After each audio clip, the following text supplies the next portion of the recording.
Buenas a todas y todos, bienvenidos a este espacio de reseñas en un Hobbit por Temeran, en colaboración con un servidor, Antonio, conocido en Instagram por Once Upon a Time a Reader. Y nada, en esta primera ocasión pues os traemos un libro bien gordo, que es El Imperio del Silencio de Christopher Rucchio.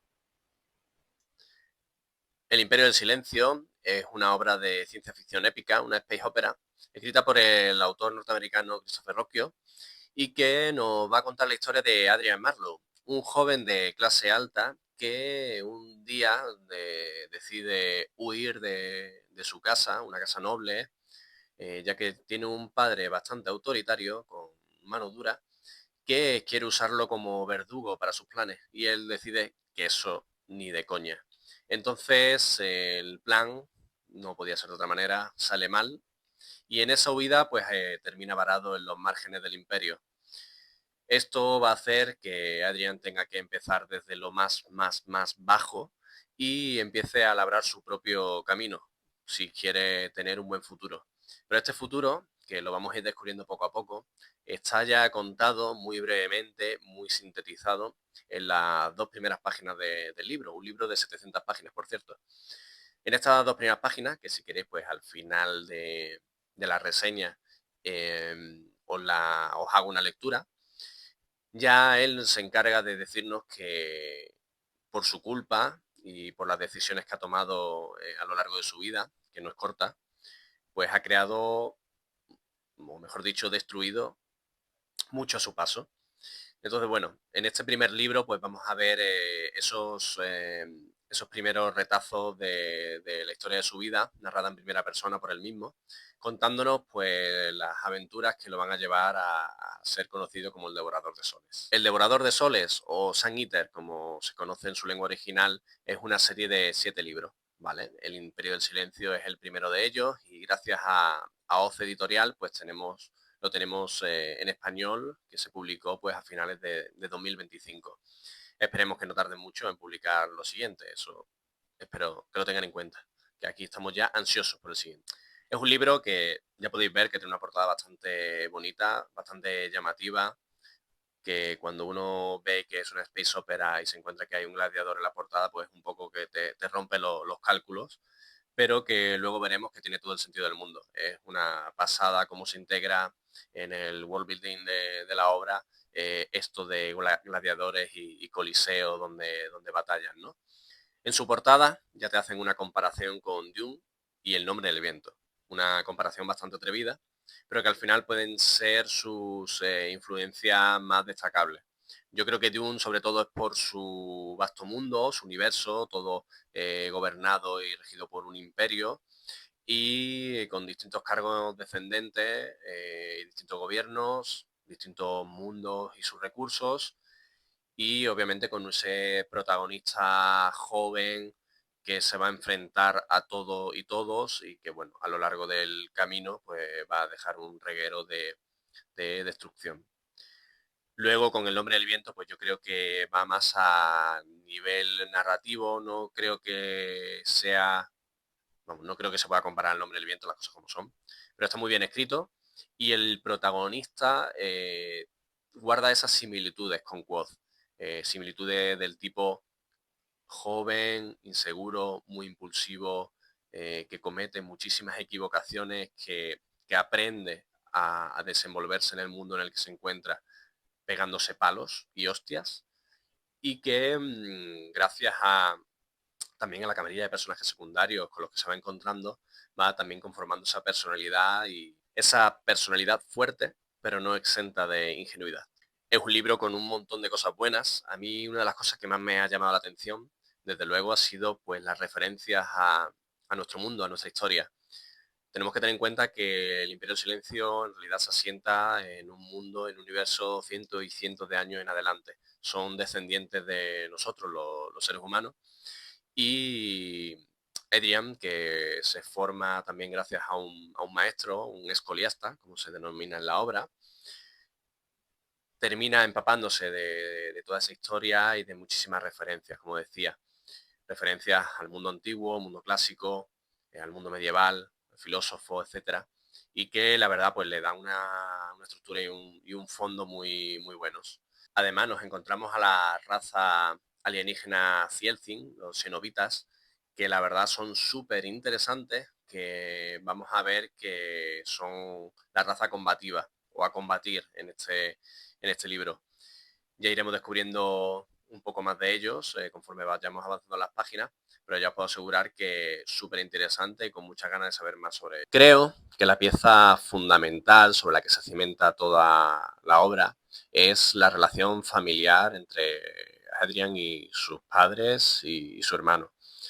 Creo que la obra se sostiene en ello y vamos a ver cómo ese vínculo que muchas veces parece imposible, ¿no? Que se tiene con la familia, esas lealtades que parece que han de llevarse a cabo sí o sí y no puede darle la espalda, es lo que hacen que Adrian tenga la determinación de huir, porque no quiere ser víctima de los planes de su padre y mucho menos una víctima ninguneada, ya que parece que todo se orienta a que él no reciba el poder cuando su padre decida dar un paso a un lado. Entonces esta lucha la vamos a ver a lo largo de las páginas, vamos a ver cómo Adrian se irá recordando a sí mismo el motivo de por qué ha huido, reviviendo muchas situaciones y muchos momentos, acordándose de ellos. Y esto también se debe, digamos, mejor dicho, a los conocimientos que adquiere. Gracias a las enseñanzas del escolista Gibson, él tiene unos conocimientos que, como decía antes, ¿no?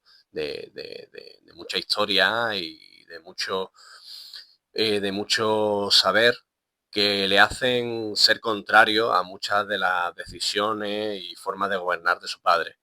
Esto termina, pues, a mí por lo menos llevándome a algo que no leí hace mucho, que es Elric de Melniboné, que Elric cuando se hace cargo del imperio de Melniboné, pues resulta que no comparte esas costumbres y tradiciones que se llevan a cabo en el imperio. Tiene un enfoque totalmente distinto. Eso se debe a que es una persona muy culta, con unos conocimientos que le hacen tener otra perspectiva.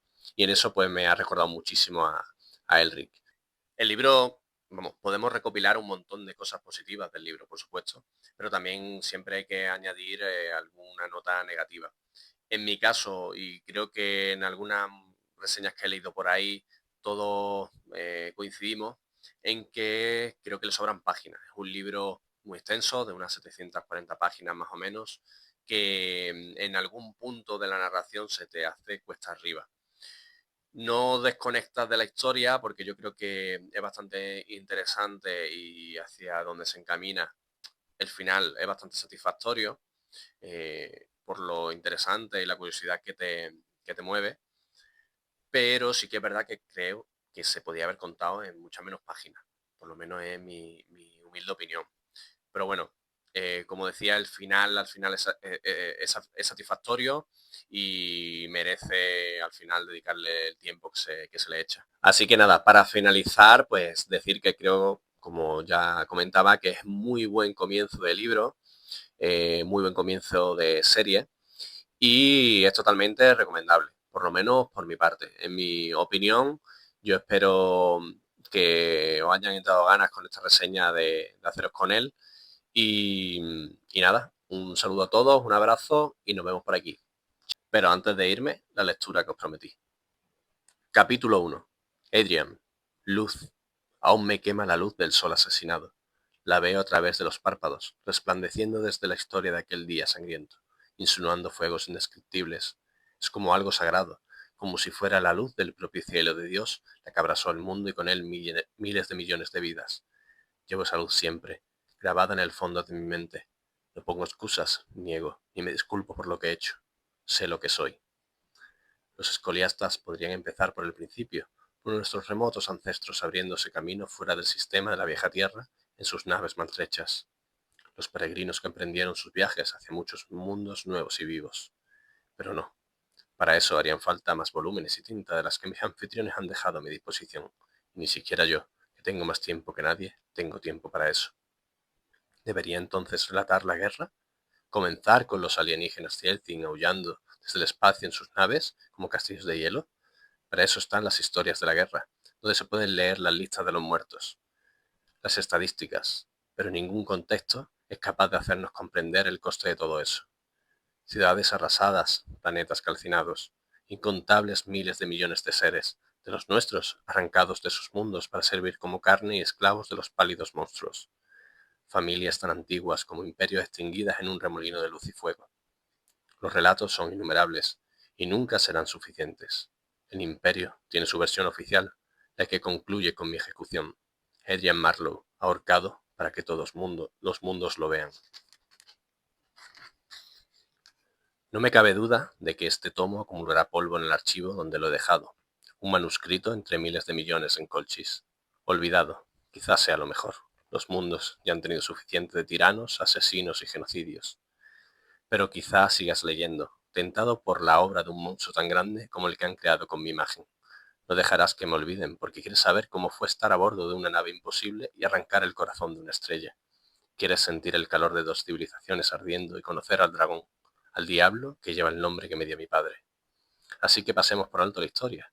Esquivemos la política y el avance inexorable de los imperios. Olvidemos los orígenes de la humanidad en el fuego y la ceniza de la vieja tierra. E ignoremos también el ascenso de los Cielcin desde el frío y la oscuridad. Esos relatos están registrados en todas las lenguas de la humanidad y sus súbditos. Pasemos al único comienzo que tengo derecho a contar. El mío. Nací como el hijo mayor y heredero de Alistair Marlowe, arconte de la prefectura de Meidua, carnicero de Linon y señor del descanso del demonio. Aquel palacio de piedra oscura no era lugar para un niño, pero aún así fue mi hogar, entre los logotetas y los peltastas acorazados que servían a mi padre. Pero padre nunca quiso un hijo, quería un heredero, alguien que recibiera su pedazo de imperio y continuara con el legado de nuestra familia. Me llamó Adrian, un nombre antiguo, sin significado salvo por los recuerdos de los hombres que lo llevaron antes que yo. Un nombre de emperador, digno de gobernar y ser seguido. Los nombres son cosas peligrosas, una especie de maldición que no define para que vivamos a su altura o para proporcionarnos algo de lo que huir. He vivido una larga vida, más larga de lo que las terapias genéticas de las grandes casas de la nobleza pueden concebir, y he tenido muchos nombres. Durante la guerra fui Adrian el semimortal y Adrian el inmortal. Después de la guerra fui el devorador de soles. Para la pobre gente de Brosevo fui un mirmidón llamado Had. Para los jadianos fui al Neroblis. Para los Cielcin fui Oinbelu y cosas aún peores. He sido muchas cosas, soldado y siervo, capitán y cautivo, mago y erudito, y poco más que un esclavo. Pero antes de ser cualquiera de estas cosas, fui un hijo,